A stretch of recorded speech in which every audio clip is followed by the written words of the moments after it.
Start recording, right?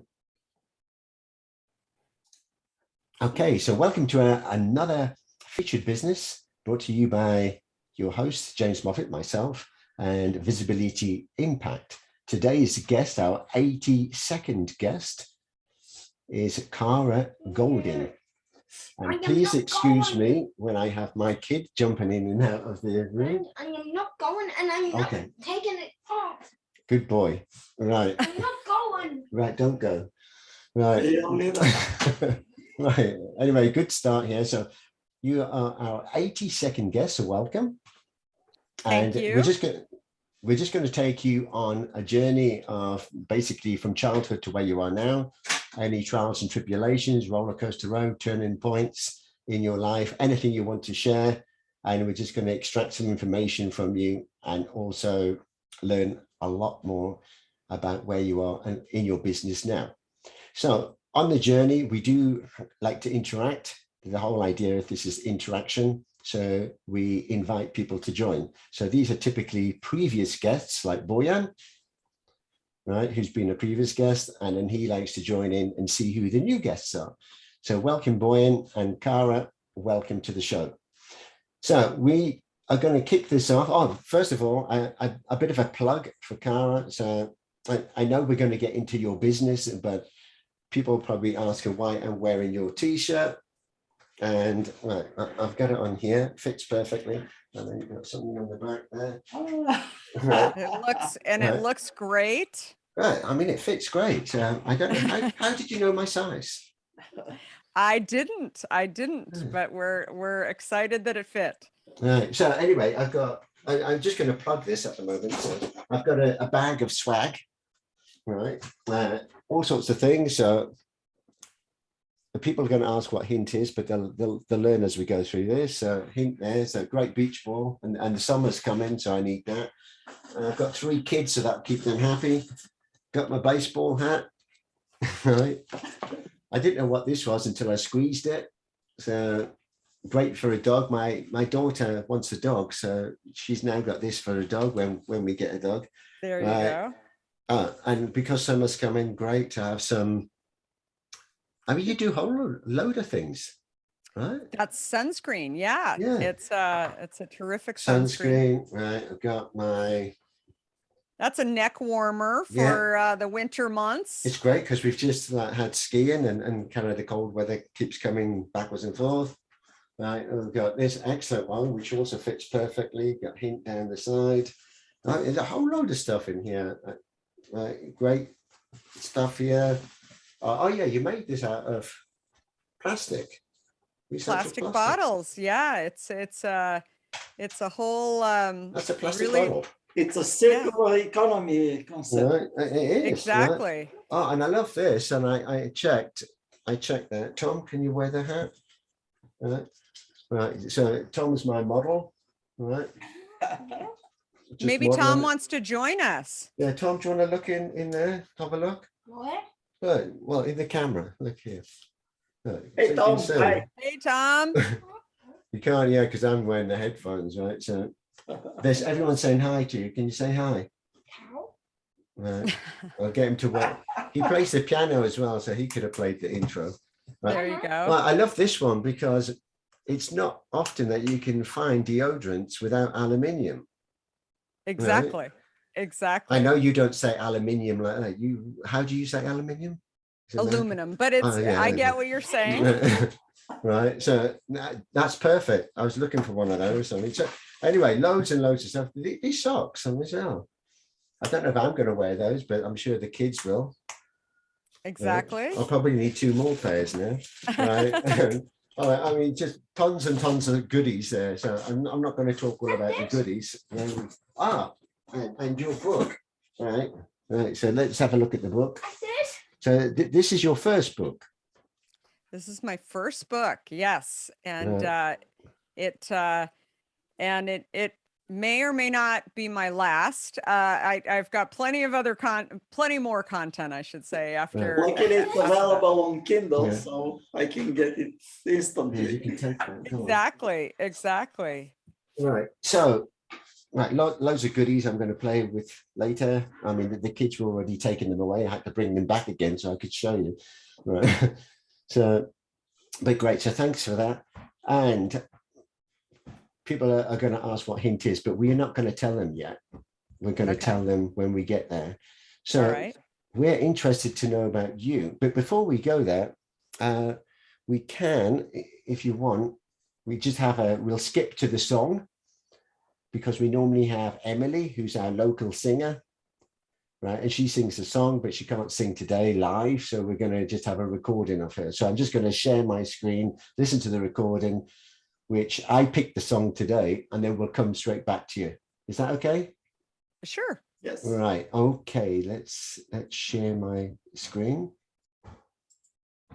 Right, this is when it all goes wrong and we all get disconnected. But let's see. All right. Okay, that should work. Oops, I need to tick that box as well. I need to go back. My son's playing the ball outside. Maybe tell him to be quiet. Right. Okay. Right. You should see my screen here. Yes. Right. How far I'll go.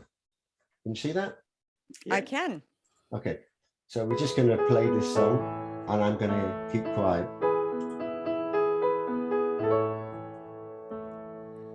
I've been staring at the edge of the water long as I can remember, never really knowing why.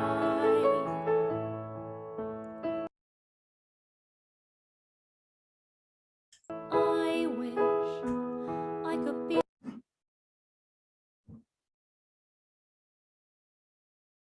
A bit of a technical problem there. Hmm. Right. Started off well. So let's just see if it loads. Oh, here we go.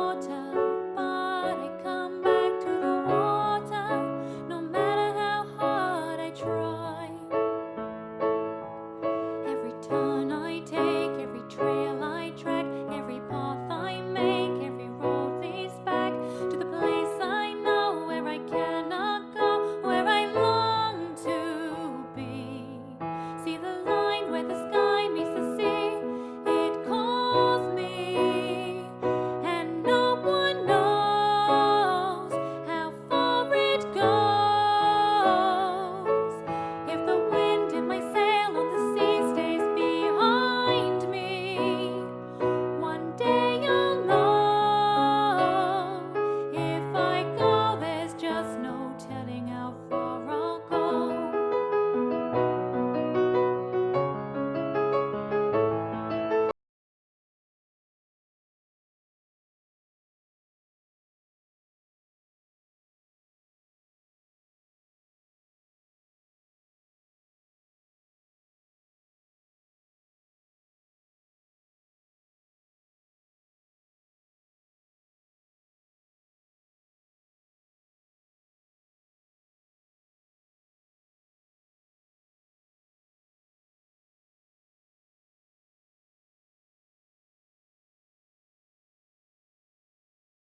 Bravo. That was Emily. So Emily sings every week, typically live. She sings her own songs, but she also does cover songs as well. And if I don't find where that music's coming from, can you hear that? Or was it just me? It's only you. All right, hang on a second.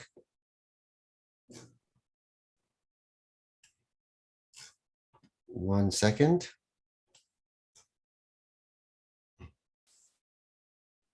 Just talk amongst yourselves while I switch this up, because I've got music in my ears. Okay. Maybe So- turn off in The audio. the app for YouTube. Just close it. Is that what it came from? Oh, I can't hear from James. Yes. 1 second. No worries. It's we had a joke in the past when you buy a Russian radio, and it's very good. You can hear all the radio stations, but the problem is all at the same time. Crazy, right? Crazy, yes. I think he just needs to close out the app. Yes, let me message him.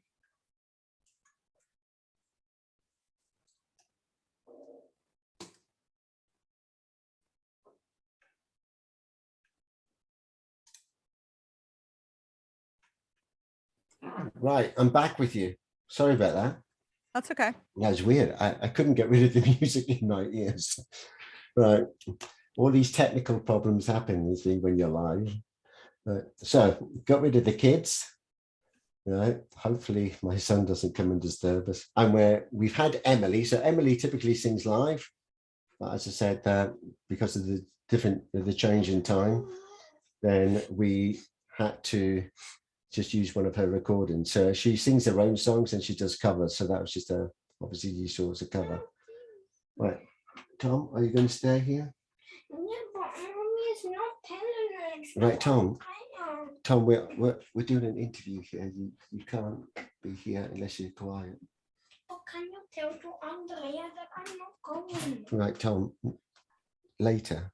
But then it's too late. So, Cara, you are our 82nd guest, as I said, and yeah, am I pronouncing your name right? It's usually Kara, but All right. I am happy to go by Kara as well. Yeah, okay. No, it's not right because I No have worries. no problem. I have a problem with names. You see, we've had so many different exotic names, particularly when it comes to people that are non-English speaking. I mean, their names can be very difficult to pronounce, and I always get them wrong. No worries. Even Boyan's name. But anyway, so let's take you on a little journey. So before we get going, we make this interactive, so feel free to ask questions as well. And Boyan, if you want to ask any questions as well, you can ask questions as we go. We want to make it fun and interactive, but also entertaining for the audience. So if you can just tell us a little bit about you. So where are you now and where are you originally from? So I'm in the US. I live just outside of San Francisco, about 20 minutes from San Francisco in a place called Marin County and just over the Golden Gate Bridge. And I originally am from Arizona, which is a state not too far away from California. It's a very desert climate as compared to San Francisco's very hilly, very green. And I have been here now for most of my life in San Francisco, moved here during the 90s when I was in tech and was with a startup that was a Steve Jobs founded startup inside of Apple doing kind of the early days of direct to consumer Right. and Okay. shopping. just before we go into the business, I want to take you back down memory lane to when you were old. So, yeah, growing up, did you have any siblings? I had 4 siblings. I was the youngest of 5. Wow. Yeah. Yeah. Wow. So Brothers, sisters? 2 brothers and 2 sisters. And yeah, I was the youngest of 5. And depending on who you ask, the most spoiled of all of them. And of course, I didn't think that. But you know, I think that growing up, the baby of the family, I had the benefit of being able to see siblings do things before me. I always wanted to get a job. I wanted to have money to go to the mall. I wanted to be bigger, stronger, all of these things. But I, you know, remember always asking questions and being curious and being very inquisitive, partly because I think I wanted to be bigger and be older and want more responsibility. So anytime any of my brothers or sisters' friends came over, they were fair game. I would constantly be asking them questions about what they wanted to do, where they were going to go to school, what did their parents do, you know, why did they like what they did? I was always that kid. Was there a big age gap between kind of the eldest and you? It's a good question. I have a sister that's 16 years older than me and Wow. a brother that's 15 years older than me. And then my parents took a break, and then they had almost another family, all the same parents. And I have a brother that's 3 years older and a sister that's 2 years older than me. So I was actually just with my sister, who's 16 years older than me. And it's funny because, you know, I think back on those days. I mean, I probably, she was more of the babysitter, and we were probably less alike in many ways. My brother, on the other hand, who's an attorney now, I was constantly following him around because he was kind of the cool kid, and he was always doing things that were very, in many ways, entrepreneurial. Although he's an attorney today, I mean, he was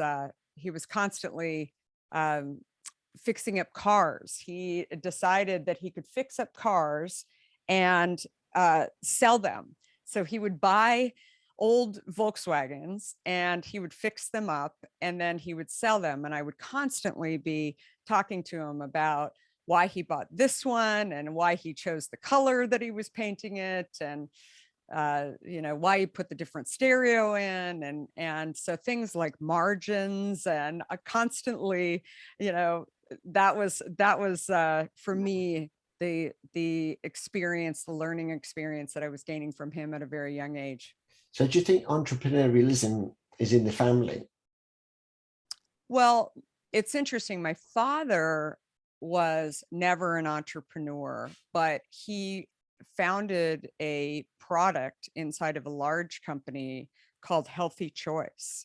And I talk about his story a little bit in the book because I always wondered why he didn't go out on his own and start his own company, because he was constantly coming up with ideas, even ideas that weren't food related, that he couldn't launch within the company that he was working in. And, you know, it's interesting because he never said to us what the reason was, but, you know, years later, I really started to think about it, and having 5 kids and wanting the life that he wanted for us was his priority.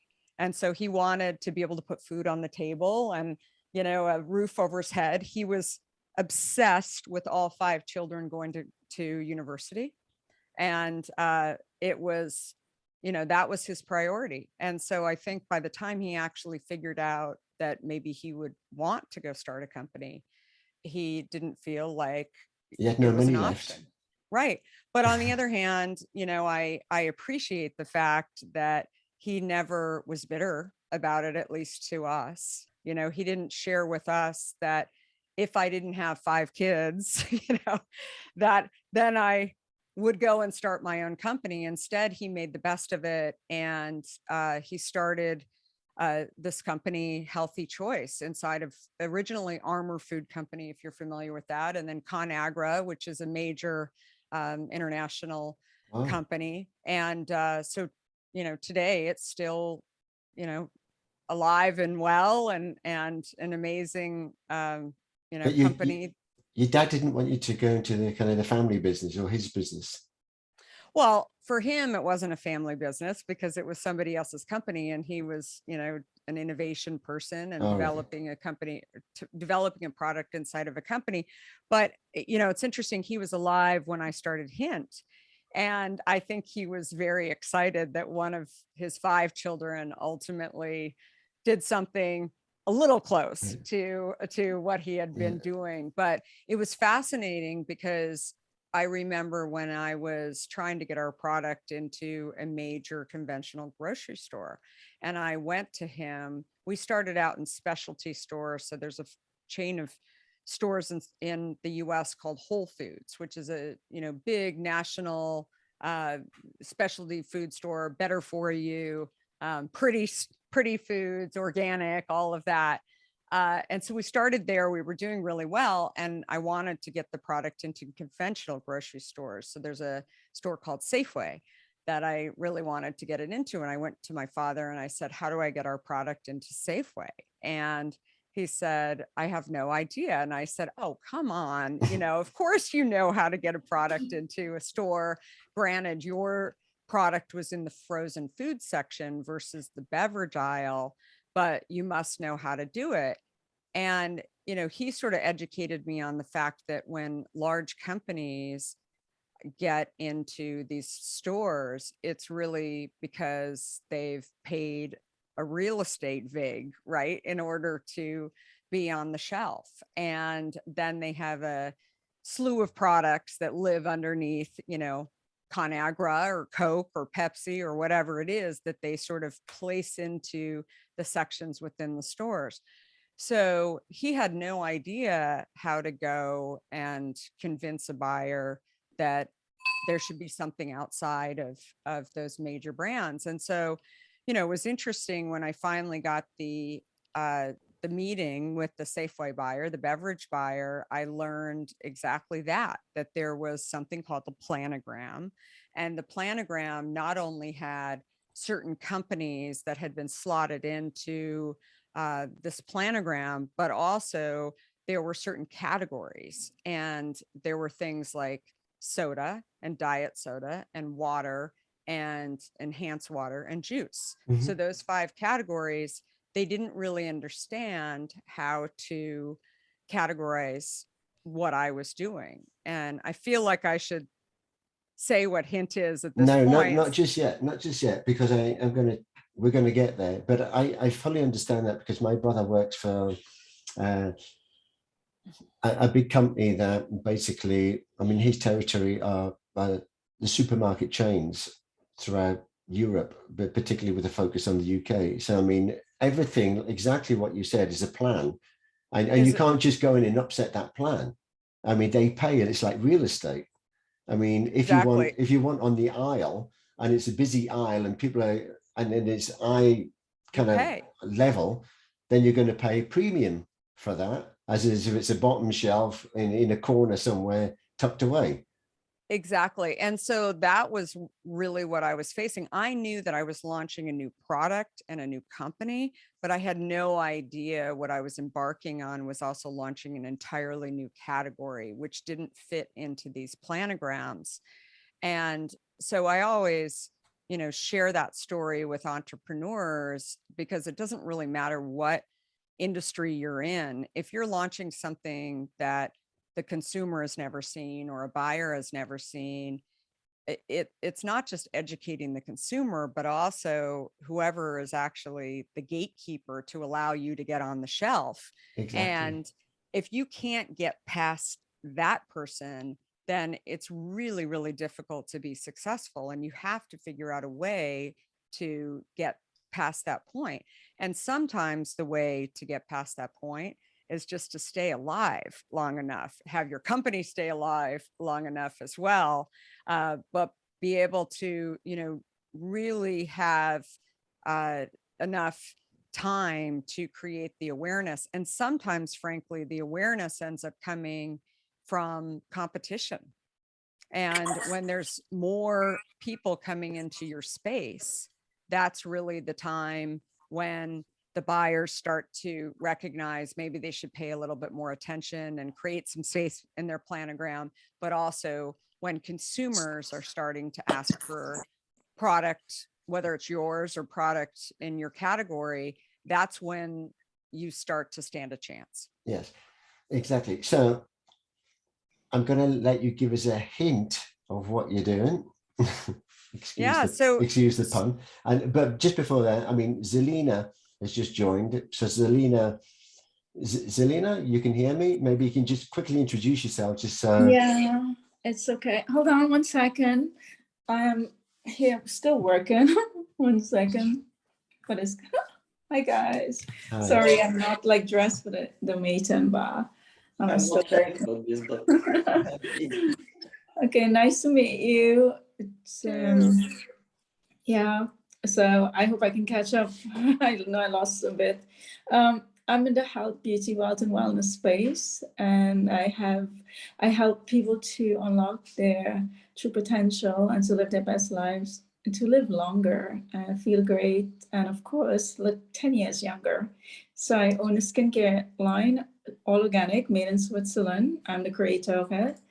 And just launched, we have bought 8 products, and also a superfood line, because I truly believe that beauty starts from within, and we can heal our bodies within, and no amount of skincare we put on the top will help us to look younger. It all starts within. So that's my little circle, 360 degrees holistic approach. I'm also a financial consultant, so I also integrate that in what I'm doing, as well as a health coach, which really integrate and synthesize really well, and also a beauty consultant.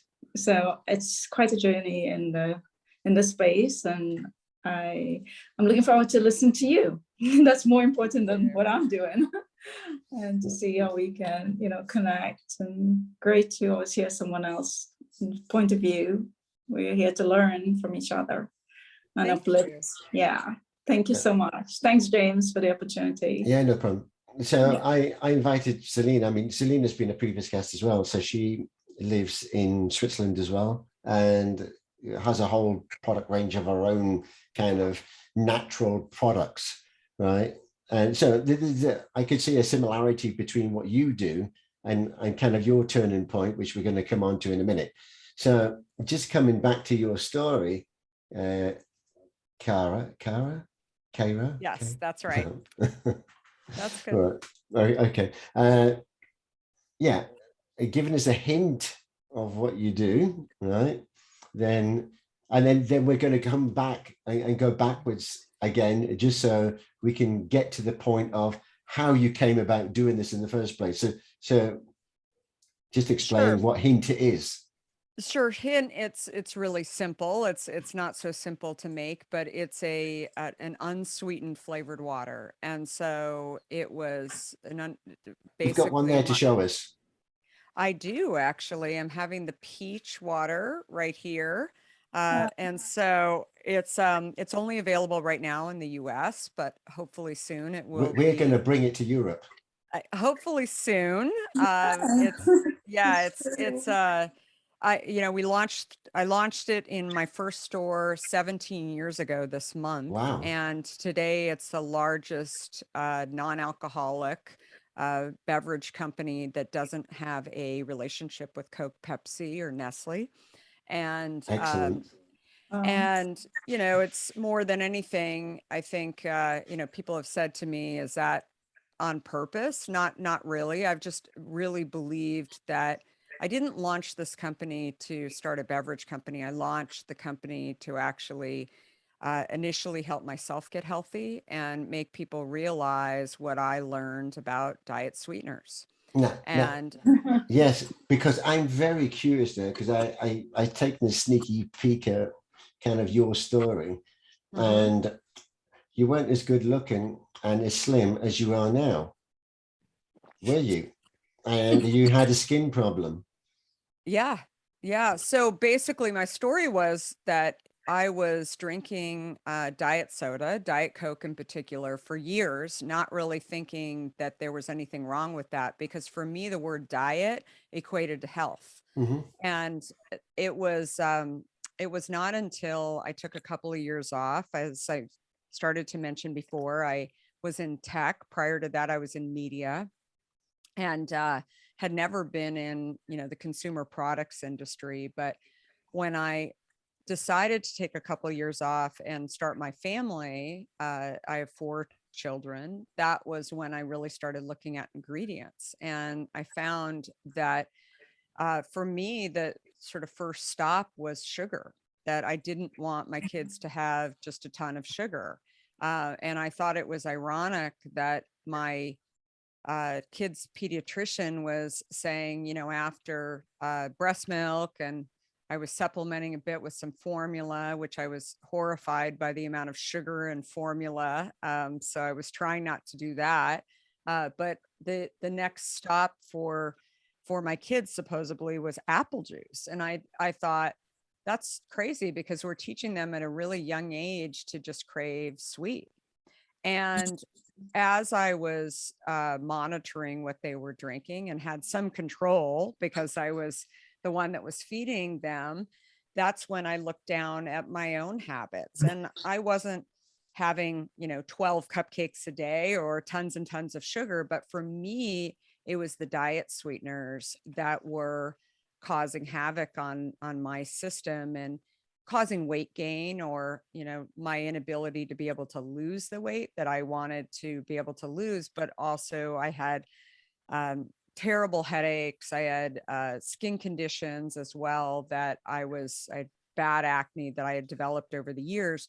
So And do you have any pictures of you being overweight? I don't right here, but there's been, different pictures over time. It's interesting too. I didn't really ever call it out as, I wasn't the person that said, oh, I've got to go lose weight, or I've got to go on a diet. I really just assumed that that was just the way I was supposed to be. And because so many people had said, once you have kids, you gain weight, and sometimes it's harder to lose weight. Maybe there were hormonal changes, all of these different things, but I never equated it to what I was putting in my body. And as it related to my skin, something that you mentioned a few minutes ago around skincare, it was, I had always looked at what I was putting on my skin. I wasn't looking at what I was actually drinking or eating. And so because I felt like I was a hypocrite, mostly to my own family, that's when I decided I'm going to not drink this Diet Coke anymore, and just see what would happen if there was any dramatic shift. And I promised myself that I would do this for 2 weeks. And when I did, in 2.5 weeks, I lost over 20 pounds. I lost 24 pounds. Yeah. In 2.5 weeks, which was crazy. Wow. But yeah, and my skin conditions cleared up and as well. And so that was really the moment when I started to kind of get religion around the fact that, changing the diet sweetener was actually really critical to health as well. But frankly, I was surprised by it, and I knew many other people were surprised as well. So just a question to you, because I'm not the expert on sodas and stuff. So a diet drink and a sugar-free drink, and kind of one that uses sweeteners. I mean, what's the difference? I mean, and which one is the worst for you? Well, it's interesting because there's a lot of different sweeteners that have, evolved over time. I'll totally, age myself. But when I was a little kid, it was saccharin, right? And then there were many others. NutraSweet was somewhere in there, sucralose. There's been a lot of different ones. Today it's stevia. And probably the biggest challenge to consumers is that stevia is natural in a leaf form, But the problem is when you actually process it and you put it into a drink, like a diet soda, you're actually using erythritol with it. And so you're changing the makeup of that sweetener, of the stevia leaf. So, you know, if you're, is it okay to actually call it a natural sweetener? It's derived from something natural, but it's actually processed, because in order to put it into a soda, you have to process it. So the biggest problem that I think people don't recognize, above and beyond sort of the impact of what the sweet will have on your system, is that erythritol is an alcohol. And anytime an alcohol hits your system, it goes, you know, straight to your liver. And if you're having a glass of wine or you're having a beer, then, you know that that's going to hit your system. And hopefully you're not going to have 8 to 10 glasses of wine a day, like some people are who are drinking these diet sodas. And so it's not only a really dangerous thing for other parts of your body that you may not be thinking about, but the biggest thing that has come up that, again, I didn't realize, and a lot of people didn't realize 17 years ago, is that that, you know, when sweet hits your system, then you're actually producing insulin. So just because it doesn't have any calories in it, that doesn't mean that you're not actually producing insulin. So a lot of people talk about these diet sweeteners now, and obviously you've probably heard about a disease called type 2 diabetes. I mean, that's something that so many people have acquired. They were not born with it. And yet the majority of people who have type 2 diabetes today are not having full sugar soda. They're smart enough to know that they can't have that. But they're, you know, confused by the fact that they're having these diet drinks and low fat and, you know, lots of things that are healthy perception versus healthy reality, that are not actually, not only not helping them to, you know, potentially lose weight and get their skin cleared up, but also to control their type 2 diabetes and other diseases as well. So I'm going to take you back a bit more on this journey. So moving forward, but going back to get some of the details.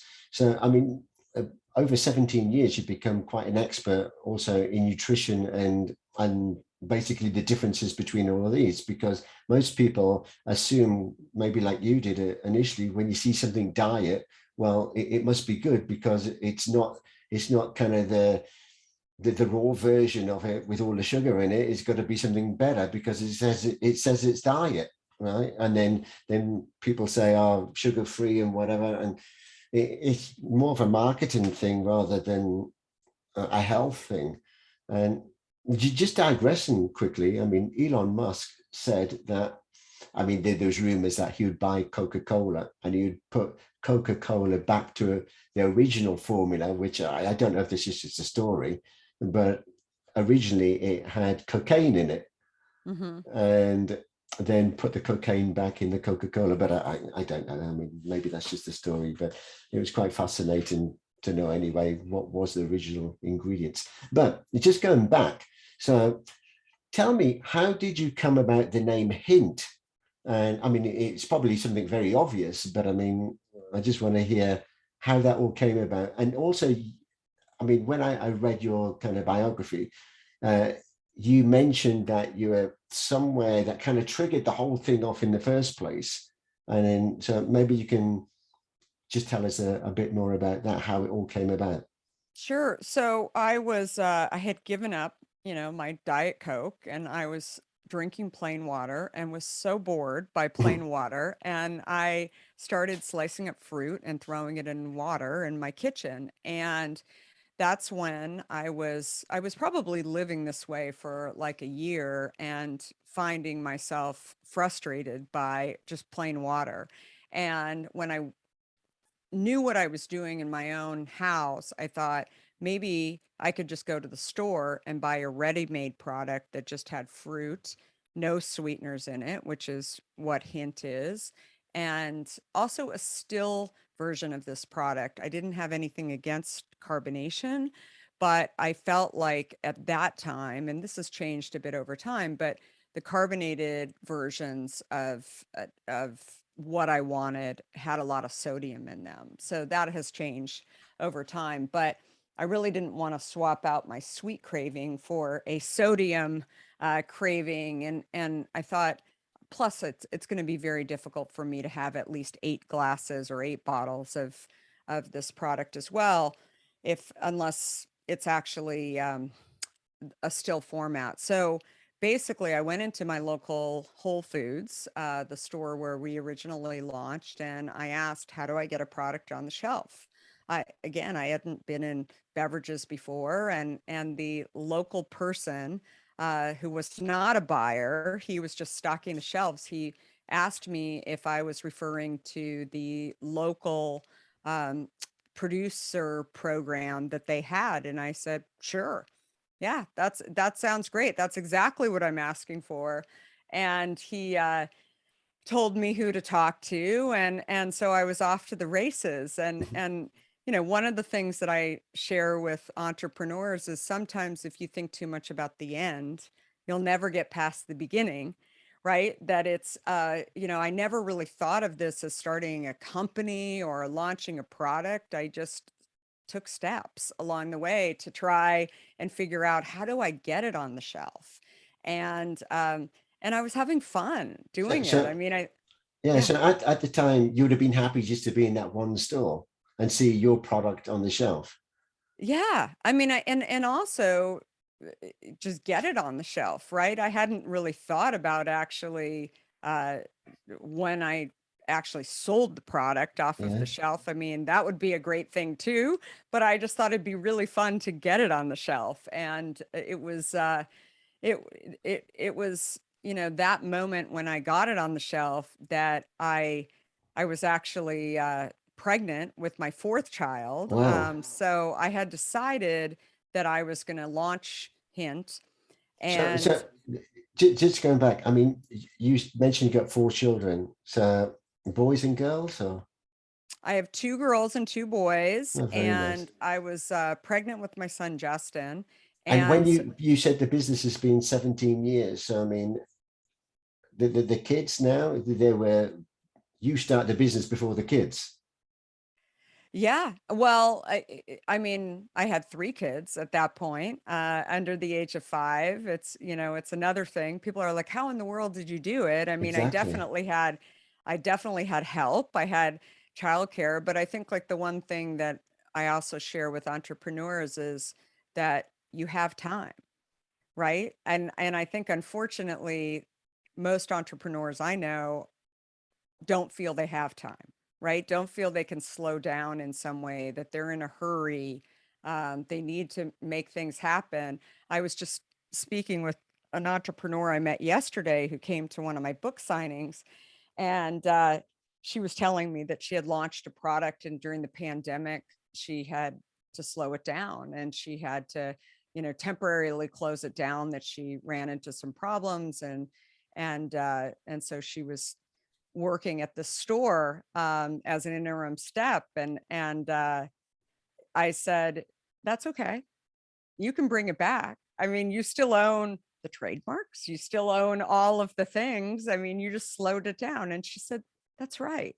I can still bring it back, and it doesn't need to be right now. It could be in a couple of years from now when I get back up on my feet and start to decide. But I think it's an important thing for all entrepreneurs or would-be entrepreneurs to know. Yeah, I'm very, very fascinated about your journey, because it gets me thinking about kind of the journey that a lot of my other guests have been on as well, launching a product or even services, and then how you're going to make those successful.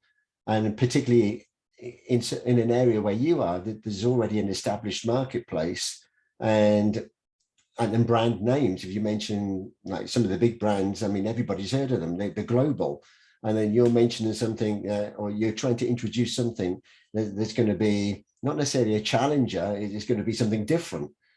And and then how to place that, and also the challenges then of trying to get that shelf space in a store, because they're already mapped out and they have their real estate that's sold, and the big buyers have got the premium kind of real estate, and now you want to get there not on the bottom shelf where nobody's going to see it. You're launching something. So how did you do that, and how did you come about the name Hint? Sure. Well, initially, the idea that I had for the product name was 𝗬𝗧𝗏. And as my husband said, I think you've been spending too much time at home with the kids trying to describe that they were going to have water instead of juice.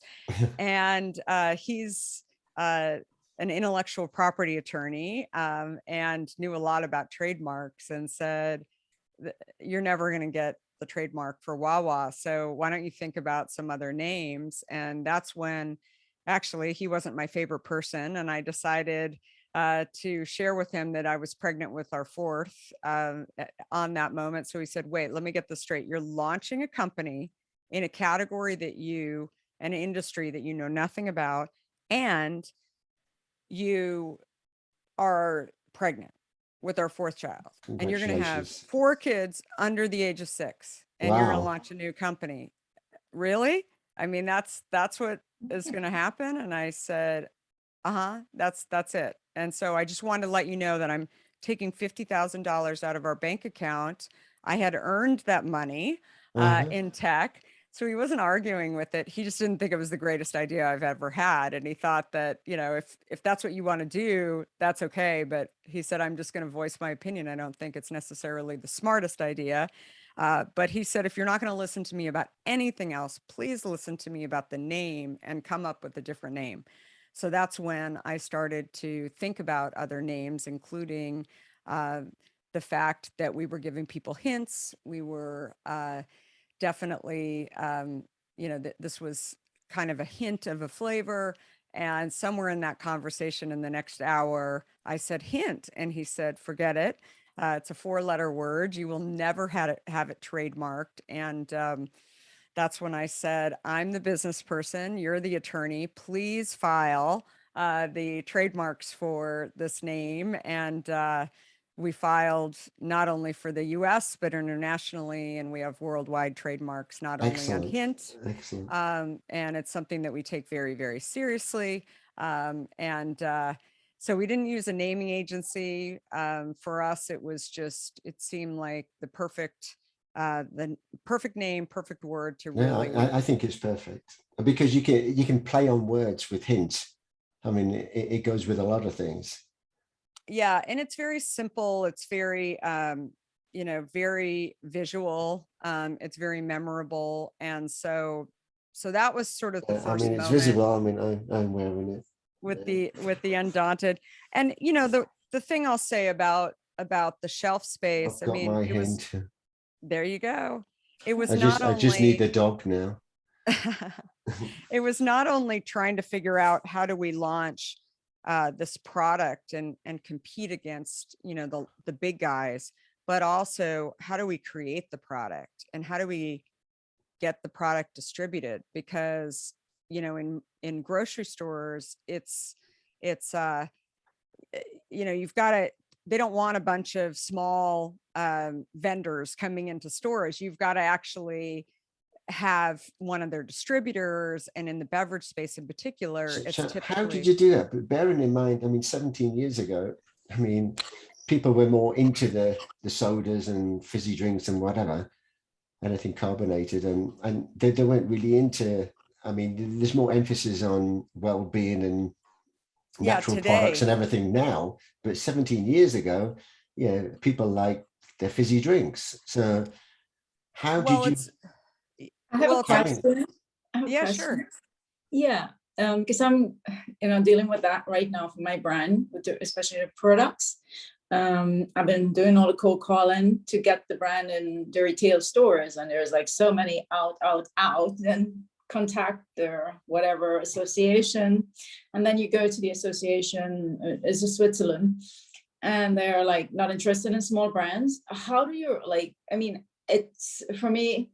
it's not really daunting, I know, because from my experience in sales, in financial consultancy, you pick up the phone, you make the calls, you do the cold calls, and you get turned down. What's the next step? Keep going.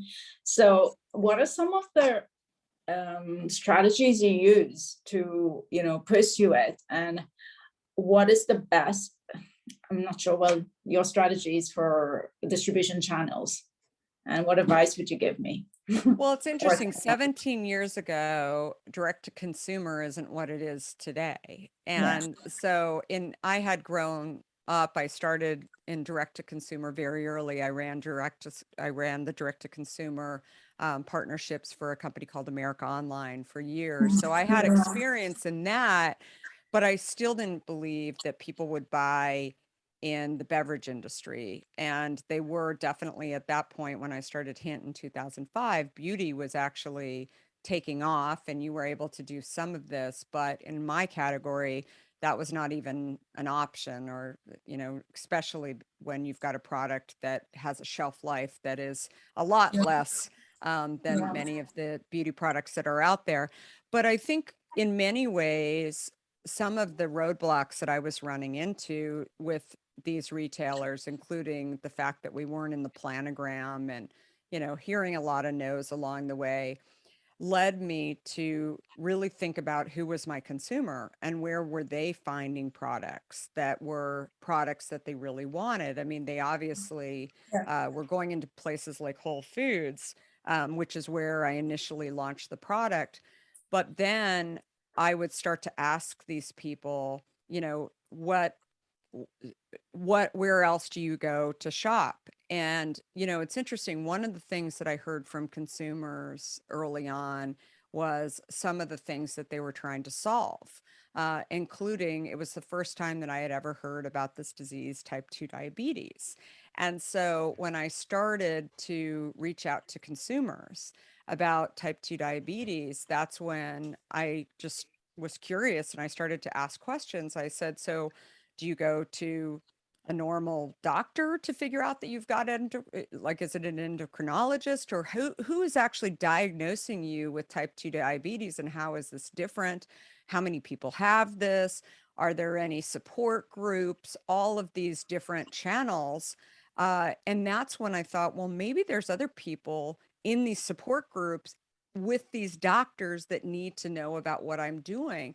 And so I started reaching out to those doctors. I started reaching out to those support groups. There were fun runs. There were things where I could do sampling.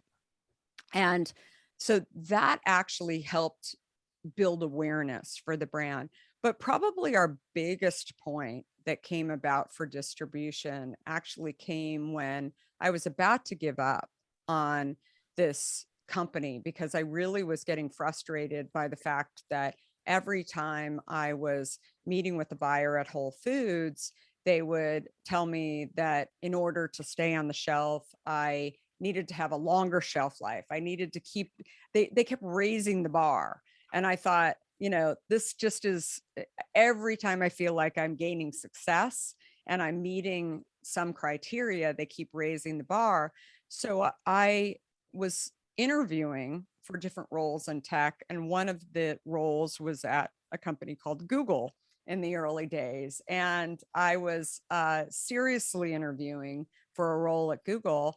And one of the gentlemen that was interviewing me, I had known from my previous life. And finally, I just decided that I was really still passionate about Hint, and I didn't really want to give up on Hint. I thought maybe I might be able to do both roles while I'm building Hint, but I was so busy with Hint that I didn't know if I would really have time. But I decided to be really honest with him and sort of share with him what I was struggling with and what I was trying to figure out, what I was ultimately going to do. And I pulled out a bottle of Hint, and it was actually our cucumber water.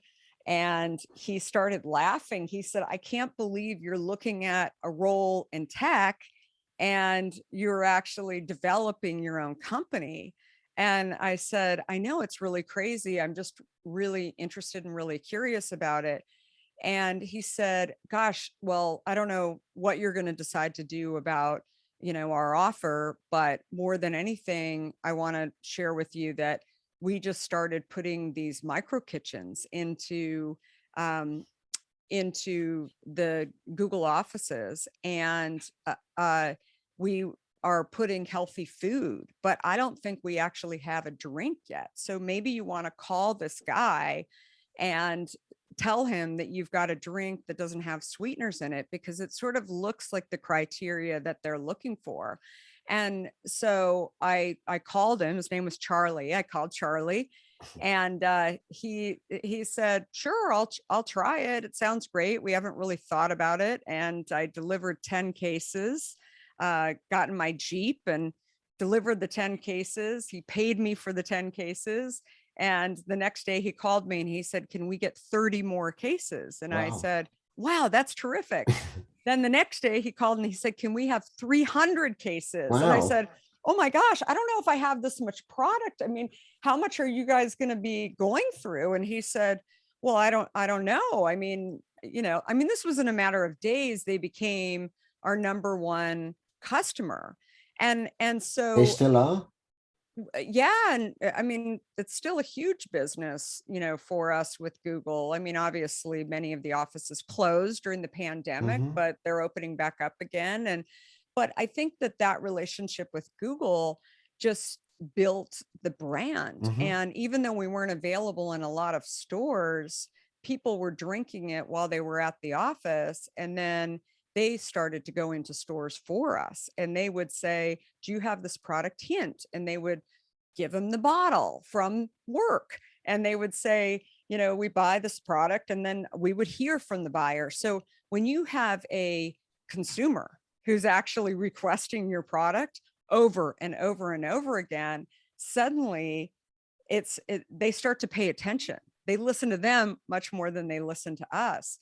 And we became the #1 beverage in Silicon Valley. I'll never forget when Sheryl Sandberg, who's the chief operating officer at Facebook, when she left Google, her assistant called me and said she just went to Facebook and she loves her Hint. And is there any way you guys could set up an account with Facebook to put Hint into Facebook? And I said, sure, of course we can. And yes. so, that continued with Twitter and LinkedIn and, many, many others. But, I think that the key thing that many of these companies were trying to do, a lot of people had said to me, did they know you from tech? And some of them did, but not all of them. And I think that, the key thing was that they liked the concept of providing a water that didn't have sweeteners in it, that was going to keep their employees healthy. And many times we would be having conversations, not just with the, beverage or food service director, but we'd also be talking to the person who was in charge of benefits. And they loved the idea that they could actually say to their health insurance companies that we don't stock soda. And basically these employees are here all day long. And so many of them would actually get rebates because of what they were actually offering. And so that word started to get out to a lot of other companies that they were actually saving money. And so again, they started calling us, and then distributors started calling us and asking if we could actually work with them, which is when you have the ability to kind of have a pull strategy. I can't say that it was on purpose. We didn't sit there and think, if we get into all the tech firms, eventually all the distributors are going to start calling us, but that's what happened. And I think that is the journey that you'll read in the story of Hint, that, sometimes actually just, people always say you've got to keep going. I always say that you have to be doing something, that complacency will kill you, right? It doesn't mean that you can't slow down along the way, but you have to keep figuring out, what else can I be doing to service this consumer? And whether it's figuring out where they work, whether they, have some sort of health issue, where they're going to someplace to talk to others who have that issue, whatever it is. And I think that is the best that is really the best advice I can give to anybody in any category is in figuring out exactly how to build their brand. Yeah, no, I absolutely love your story, and it resonates a lot with kind of other people's personal journeys that I've heard as well. And it's about the perseverance to keep going, but also don't keep doing the same thing over and over. I mean, it's kind of the definition of madness. Try something different and try different approaches. And sometimes you get lucky. Sometimes you talk to the right person at the right time, whether that's luck or it was just meant to be, and you get your lucky break. Or you get a break. I wouldn't say it's lucky. I mean, you had to put yourself out there to make that break. Yeah. And Zelina, one of the things you missed that part, you'll have to come back in to hear it. But you know, one of the things that I share in the book as well is that sometimes, you know, you have very exciting days in the timeline of your business and you think everything's terrific. That one of our stories is around that, you know, terrific day, that terrific success is when we got into Starbucks. I mean, they initially said to us that they were going to do a test with our product. And we were going, and then they decided that they weren't going to do a test. They were going to roll it into all 6,000 Starbucks. We didn't even know how we could, you know, get the initial order together in order to, you know, make that happen. And when we rolled into Starbucks, that's when I asked the buyer, I said, listen, I'm very excited about this opportunity, obviously, but what is success to you? I mean, what will you be happy with? I have no gauge as to, you know, what it is that you'll be delighted by in terms of sales. And they said, if you're doing 1.5 bottles per store per day, then we're happy with you. And I said, by when? And they said, as soon as possible.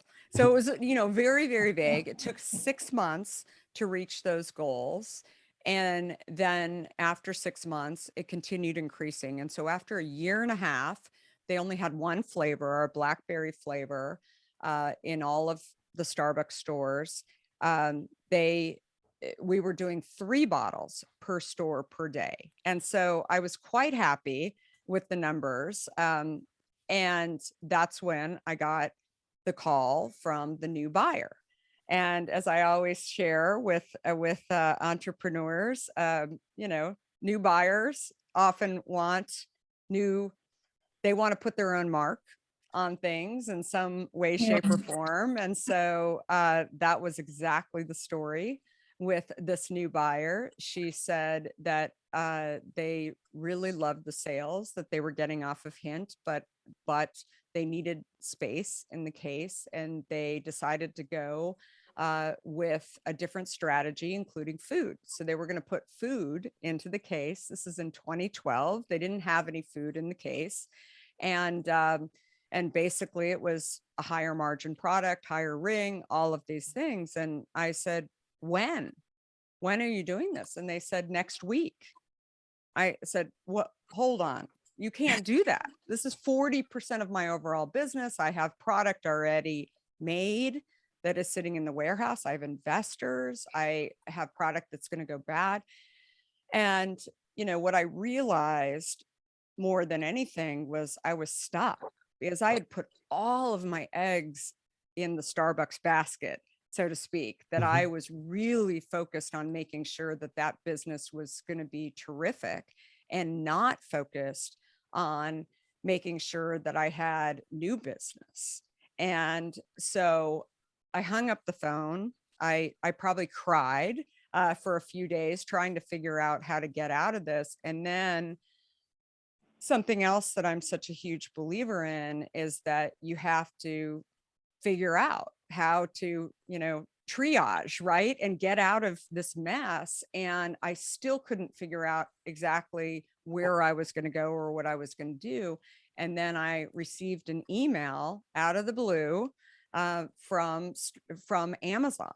And Amazon was launching a brand new business in grocery, and they were going to be delivering not just food, but they also wanted to start delivering beverages. And the buyer said to me, every morning he buys a Hint with his Starbucks cup of coffee. And so I didn't know if I should tell him that we were kicked out of Starbucks or not, because he seemed confident that we were still in there, even though we had been out for a couple of weeks. And instead, I called him and he said, I need this product as soon as possible. And I said, I have 2 truckloads of product that you can have now, but you just need to wire me the money. And he said, absolutely, I'll do it right away. We became the #1 product in Amazon grocery almost overnight. Wow. And we never got back into Starbucks. But again, it's a story of sometimes the dots eventually connect, as Steve Jobs so famously said, where things happen, they seem really awful. You don't really understand why they happened, but I believe that that Amazon buyer might not have ever, I'm not even sure he goes into grocery stores, right? He goes into a Starbucks every day, and that's where he saw Hint. And that's why he wanted to bring Hint in. And so it really does go for full circle, because after a year of working with Amazon, then we were killing it. We were doing super, super well.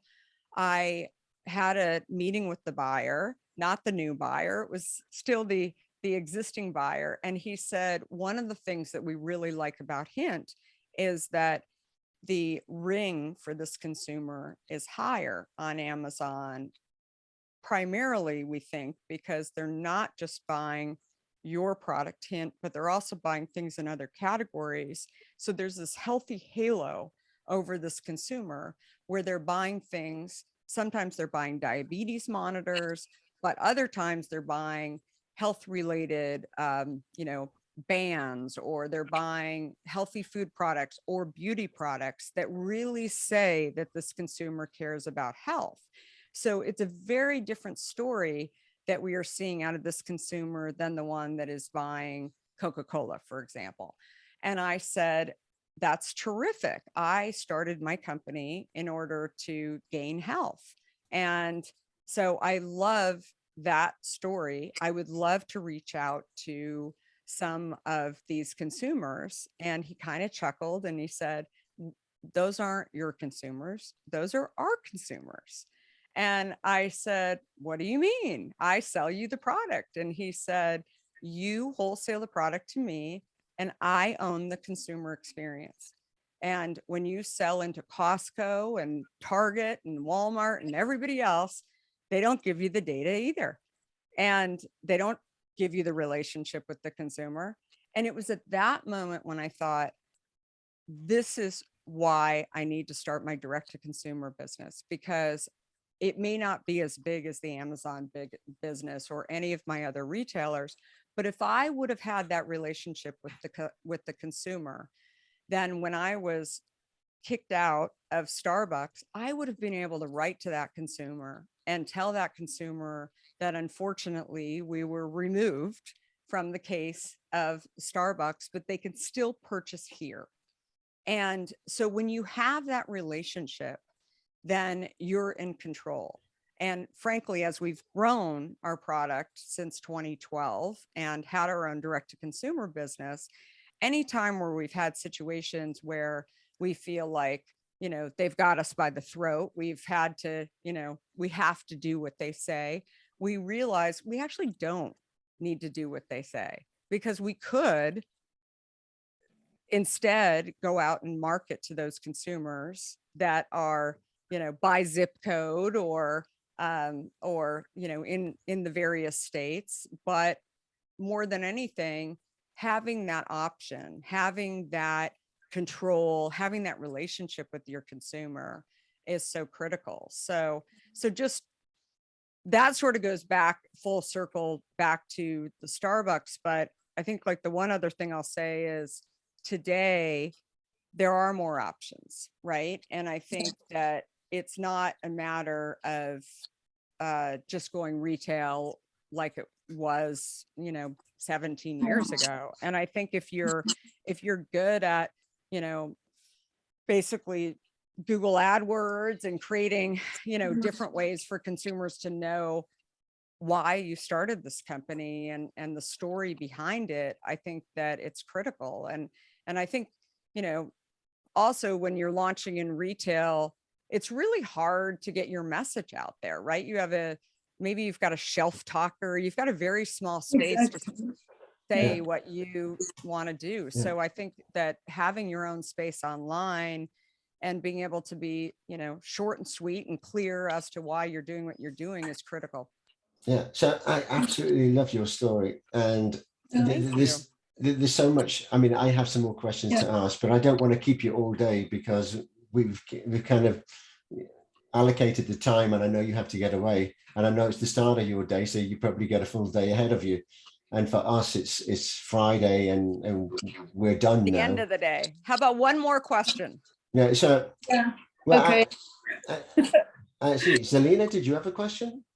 Yeah, no, I'm curious. Are you still on Amazon? Are you done with Amazon? No, so we are still very much on Amazon, and many people have asked that question because I think that, you know, Amazon for us is just like another retailer, and that's how we view them. So many people view them as their online arm, and that's how they sell. But at the end of the day, there's many people who just go on to Amazon because it's easy and they buy it, and you know, or DoorDash, or no matter what your product is that that is out there. I think there are consumers that are choosing to shop that way. The interesting thing about our consumer is that they may go onto our site and buy, they may even subscribe, but if they walk into a Costco and they see a different flavor or something unique that they hadn't seen online, they'll just buy it. It's an impulse buy. And maybe they'll go after that and go online to see if it's available. We never guarantee that we're the lowest price. We always have on our site everything that we do. So we have 26 flavors. And, you know, we know that most retailers won't pick up all 26 flavors. That's not what they do. So I'm just going to 27. 27. What's that? It's written on the website 27 flavors. There you go. That's so I'm just gonna ask you just some very, very quick questions, and then we'll just kind of wrap it up. So the kids, your kids, right? What's the favorite drink? A hint, of course. Well, okay, so good answer. Right? Very good answer. Exactly. What flavor did you start with? We had 3 flavors when we started. We had cucumber, raspberry, and also a pomegranate tangerine. Okay, and now you've got 27 flavors. 27 flavors. Wow. Exactly. Okay, and now that I mean, have you banned kind of sodas, or you drink them occasionally, or how does that work? I'm just not interested in drinking them. We do have a carbonated version of our product that we didn't start off with because we really believe that, you know, water is water. And I think that it is definitely better for people to be drinking a carbonated water than drinking a carbonated soda. Exactly. And I think that oftentimes people need that stimulation in their mouth with the bubbles. Yeah, no, I agree. So now, your husband is called Theo. Theo is my husband. Right. Yes. So now he's seen all of this and from the original name and everything else. So I guess he's pretty proud of you. Yeah. Well, he joined Hint. So he works for Hint now. He joined Hint early on when I was looking for help to deliver cases. And so he became the chief operating officer of Hint and did a little bit of legal work in the beginning as well, and became the chief operating officer of Hint. And I think what he saw in this idea was really what I saw early on. It didn't seem so obvious to him in the beginning, but I just really believe that if I could bring a product to market that really tasted great, that really helped people to drink water, then they would gain health. And I still think that that's true today. And the consumer stories, you know, one other thing that, you know, I share a lot with entrepreneurs is when you're working on a product, that actually changes people's lives, right? That they're coming to you and they're saying to you, Yeah. gosh, my, you know, I never was able to feel this good. I never was able to look this good. And you know, I really, really look at my experience with Hint as something that was game changing for me.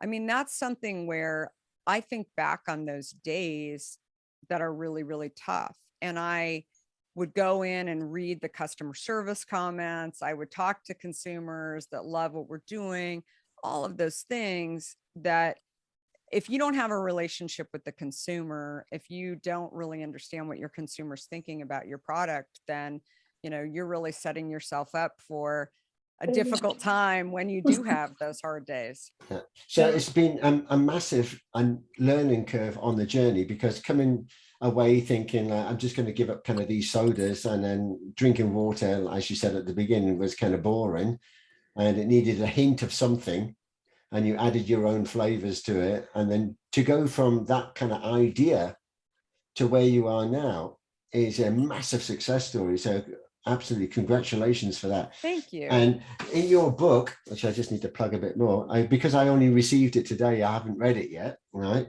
But this will actually describe the journey as well of where you started and how you've ended up. Exactly. And it's available on Audible as well. And maybe the name, maybe you can just explain how you came with the name. Yeah, you know, I think many people would say to me as I was building Hint that they could never do what I did because they weren't a risk taker. They didn't, they feared looking stupid or failure, all of these things. And people would comment to me, you know, you must not be that. And so part of what I thought about in the word undaunted was not only was that a description for me that many people had said over the years, is that I think that there's this misconception of entrepreneurs, of people that actually want to go out and try. I think that curiosity is really the key thing that drives these people to go and do you know, visionary ideas, crazy things in every industry. It's not that they don't fear failure or you know, I think in many cases they really take things to heart and you know, really want to they really believe typically before the consumer believes. And so I think the key thing that I've seen is that if you can commit to living undaunted and keep trying to figure out how to move forward, not stay complacent, that's the real key to being able to go out and launch anything. Yeah, no, absolutely. And I think we've learned a lot just from listening to your story. Thank you. I'm definitely going to kind of read the book now because I want to know more. And I would love to see your product on the shelves here in Europe. I would too. So definitely. If we can help you in that respect, then we're all for it. Because I mean, everything to me is about kind of well-being and quality of life. And it comes in many different forms. And what you consume is every day is a massive influence on your health. And absolutely. Yeah, it's more of an education as well. Oh, well, I drink diet, this and that must be okay. But it's a misconception. I mean, and to have something that has a hint of flavor, but it is all good for you. But all your other products that you do as well. I mean, we haven't got time to go into all of those as well, but the deodorant that's the aluminium free and stuff, I mean, that resonates with me straight away because it's not easy to find them. Absolutely. But anyway, you know, I think that the one key thing, if anything good came out of the last couple of years of all of us living in this crazy world globally, is that everybody wants to stay healthy. Exactly. Right. And it just is. And it's so key for people to stay healthy. And you know, today that disease I talked about, type 2 diabetes is really, you know, the key thing that kind of keeps people from being able to get out of the hospital. with COVID, and, you know, or Omni or whatever, you know, the latest thing is. And I think at the end of the day, we've got to figure out how our body is processing things. And if you have health issues, you know, figure those things out for you, because I think it's different for everybody. And it's not something that we can't pay attention to anymore. It's something, it's very, very critical. No, absolutely. And your health is everything. You don't have a business without your health. It's and everything. You can't have a life or anything without your health. So we have to pay more attention to it. So it's not just about what you eat and consume. It's also about what you put on your body. So I'd say your range of products. But as I said, yeah, I mean, this is Selena's own products as well here. So I could just drink that now. But you should be drinking. You should be drinking my smoothies by Selena, my superfoods. But I think, I mean, the reason why we do kind of these shows is to bring people together. I mean, learn stories from each other, and stories, I mean, definitely inspire, educate us on that journey, because why'd you do it? And we're learning as something as well. And these stories, to me, in this format, is something that's so memorable and magical that I want to share with other people. I mean, after this recording, I mean, I'll send you a copy, but it's also important that the other guests can also look at this, because this is definitely something. Paul is trying to join. He's in India, so he has a network problem. But I mean, people love these stories. I love them. I can't get enough of them. And no, absolutely. And then when you share it with other people, it gives them the well-being. Hope to be able to. And very inspiring. It's very inspiring. I mean, because everyone has, it's very similar journey. Yeah. But you're on a different, you know, you've been through all the rocky roads, and then you had the breakthrough, and you got that, but you still keep going. That's so inspiring. Love it. Thank you. So well, I have to run, but thank you guys so much for everything, and excited to hear more and hear what you think of the book as well. No, exactly. So yeah, we'll also, I mean, we can plug that, we can help each other, and we'll stay in touch anyway. So the idea is, give me some links that we can connect with you as well, and then I will share it with the group of the others that have been on the show. And ones that haven't seen this, I'll give them a copy of the recording so they can see it as well. And no doubt they'll be reaching out to you. You'll say, who's that? And they'll just say that they've been a previous guest. And yeah, if we can do something also to help you bring the product or products here in Europe, then we'll be more than happy to try and help out. Absolutely. All right. Well, great. Have a wonderful weekend, everyone. Thank you. Thank you. Bye-bye. Yeah, thanks. Okay. And let me just stop the recording 1 second.